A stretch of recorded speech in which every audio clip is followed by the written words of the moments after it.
welcome to Episode 4 of the Gem State Podcast. My name is Brian Allman. Today, I would like to take a look at some of the stories that have broken in Idaho news this week and see what themes I can draw from them. Friday was the deadline to register to vote in the May 17th primary election, as well as to file as a candidate for the same. Most every county and state race has at least 2 Republican candidates, and many of our precinct committeeman positions are contested as well. This is a good sign of a functioning political process. We want fair and honest debates between candidates, not party-endorsed coronations. Competitive races are important for making sure that our nominees are selected by the people, not the party leadership.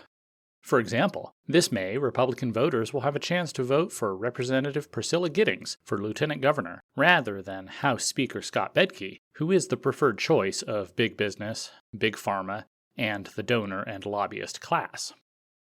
Redistricting this year left an open spot in my own district, 14, and 4 solid conservatives are all campaigning for that spot.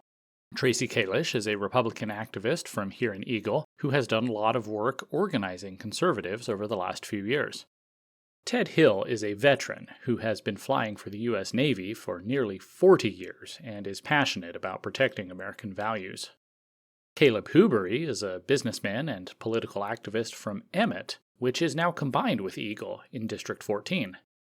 And Mike Olson is a young lawyer and businessman with a lot of energy and a very clear vision. I will have more to say about each of these candidates in a future newsletter. I think they're all great, and it is good that the party has such a deep bench here in the Treasure Valley. It's a shame we have to pick just one. I have heard some complaints about Idaho's closed primary. Why should you have to register as a Republican to vote in the primary election, people ask. It helps to think of the parties as semi-private organizations. The purpose of the primary is for those organizations to select their champion for the general election in November. Opening up the primary would allow tactical voting by Democrats. In such a red state as Idaho, it would make sense for the Democrats to vote for the weaker Republican, or whomever they see as the lesser of 2 evils. Tactical voting skews elections and gives us nominees who do not really represent a majority of the party. My old home state of Washington had completely open primaries that basically erased party affiliation entirely. That often meant that 2 Democrats would advance to the general election with no Republicans at all, and conservatives were forced to choose the lesser of 2 evils in that case. We do not want that in Idaho. As I wrote in January, the GOP remains the best forum for protecting our liberties. The party is definitely not perfect, but you will accomplish more from within than from without. Speaking of people who are trying to accomplish things from without, I saw this morning that gubernatorial candidate Ammon Bundy has been arrested again. He had apparently intervened in an incident where police had taken a child away from his parents after medical personnel alleged mistreatment on their parts. Family rights is one of the issues that Mr. Bundy has championed for a long time. I do not know all the details of the incident, so I will wait to speak to the specifics of that issue. But it does raise the question of how much power the state should have over the family.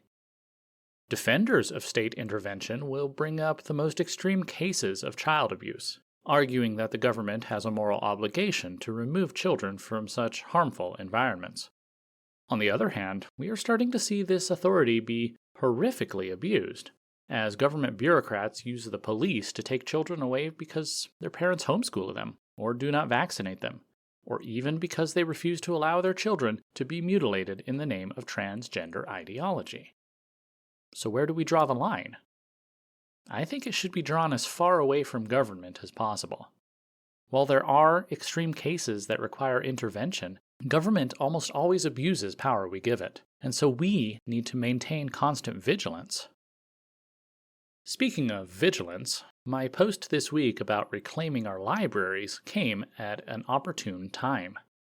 The left has generated national furor over House Bill 666, which would remove certain protections for librarians, teachers, and other officials regarding disseminating obscene material to children. This bill was sponsored by District 14's own Representative Gayanne de Mordaunt. While you might think that this is simply common sense, the left is reacting with hysteria. For whatever reason, progressives are very interested in being able to show pornographic material to your children, and they get very angry when we take steps to stop them. On its face, that's a good reason to support bills like this, because those deviant progressives are exactly who we need to protect our children from. One might argue that this position is contrary to what I just said about keeping the government away from our families. In fact, some people made that very argument with me last week. Worry about raising your own children, they said. Government should not decide what children can have or read. I hope that the person who made that argument is simply naive about the awful things that are being given to children these days, because the alternative is that he simply does not care about what we are doing to an entire generation of citizens. This is not about allowing government to come into our homes and decide how we are raising our children. Rather, it is about we as a community deciding what we are permitting and endorsing in our public schools and public libraries. I had a thought the other night as I was talking with Representative DeMordaunt about this bill.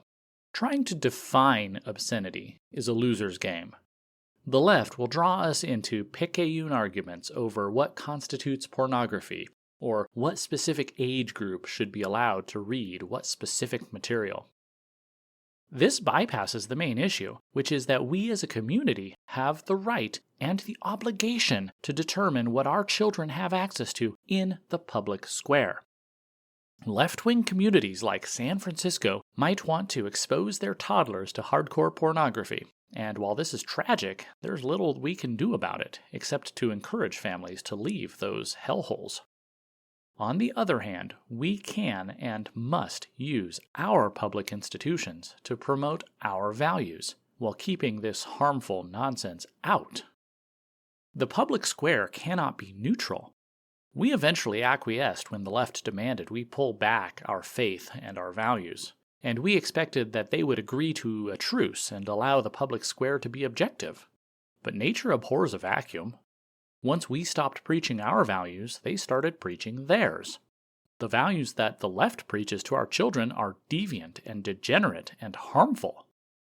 They aim to destroy the nuclear family, to make children hate their parents and their ancestors, to drive away Christian faith and values, to groom children by exposing them to obscene materials at a young age and at the same time teach them to hide this from their parents. Libraries, public schools, entertainers, the healthcare industry, and social media influencers are all working to convince your boys that they might really be girls, and your girls that they might really be boys, and that the answer to all their problems is to go behind their parents' backs to take drugs and have life-altering surgery, all in the name of finding their true selves. As a community, we have a right, we have a duty to stand up to this. We can protect our children. We can protect the next generation from this propaganda, which is morally, spiritually, and physically destructive. House Bill 666 is a good start, and the fact that the left is so apoplectic over it reveals their true intentions. No matter what, we need to be involved in the process. Whether it is protecting our children from obscenity and propaganda, protecting our families from government overreach and abuse, or anything else, we have to take an active role in politics. The days when we could just watch football and grill, trusting our elected representatives to always do the right thing, are gone, if they even ever really existed in the first place. It was apathy and naivete that got us to this point. It will take dedication and organization to get us out of it. I keep saying that the future belongs to those who show up, so it's time to show up. In my most recent newsletter, I encouraged everyone to get involved, whether as a PC or a candidate. You can also sign up to be a poll watcher on the Ada County website, help ensure our elections are fair and transparent. You can visit the Capitol and offer testimony on bills. As we speak, the Senate is trying to bury H.R. 666, as well as the massive property tax relief bill. Get down there and tell them, to their faces, exactly what we think of swamp creature politicians who obstruct good legislation. Respectfully, of course.